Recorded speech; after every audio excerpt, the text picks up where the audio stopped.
Pour terminer ce journal, comme tous les jours cette semaine, une série de rencontres avec des gens passionnés par l'histoire et la mémoire de nos régions. Tout homme qui ne se retourne pas sur ses racines est un homme perdu. On ne l'oubliera jamais cette phrase. Hier, on a vu un collectionneur de cartes postales. Aujourd'hui, quelqu'un qui ne s'intéresse pas aux images, mais aux sons, toutes sortes de sons qu'on souhaite préserver. Près de Rougemont, dans le Doubs, Emmanuel Rivalin et Denis Coll. Voilà, toutes des bandes qui ont 35 ans. Moi, j'ai fait le Père Noël, je me déguisais. On me mettait en route, je parlais avec les gosses, ils me répondaient, ils avaient peur. C'est des trésors, c'est des surprises. La surprise, c'est aussi malheureusement ce vieux magnéto qui ne répond plus, souvent irréparable. Alors, comment faire revivre ce patrimoine familial qui dormait dans un tiroir? Lancez un SOS et vous trouverez peut-être un de ces restaurateurs de bobines. C'est une passion qui est devenue un métier. C'est plutôt raviver la mémoire et puis ça permet de faire un document qu'on redistribue ensuite à la famille. Ce père de famille s'apprête justement à voyager dans le temps.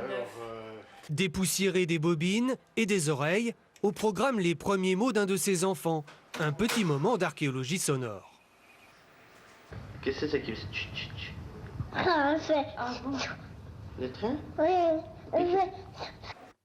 Pour d'autres, ce sera plutôt les paroles d'un grand-père, souvenir de vie à la ferme. Parce qu'en commençant, ils pouvaient venir les Polonais comme communiculture. C'était une main-d'œuvre qui manquait. Il faut pas autre chose. Non. C'est des souvenirs qu'on ne peut pas oublier, ça. Qu'on ne veut surtout pas oublier aussi. Et puis il y a également des documents plus personnels. Par exemple, quelqu'un qui a laissé sa voix sur le répondeur et malheureusement la personne est décédée peu de temps après. C'est le dernier document sonore de cette personne. Monsieur Oléron restaure et transfère aussi de vieux films dont beaucoup restent muets. Dans ces conditions, on comprend mieux la puissance évocatrice de la voix. Mais cela n'est pas tout, il arrive aussi qu'on lui amène des 78 tours. Ce disque, c'est Les Montagnes d'Italie de André Dassari.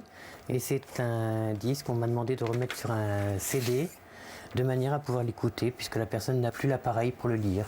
Montagnes d'Italie, souvenir dans ma vie, m'abandonne les chansons qui reviennent.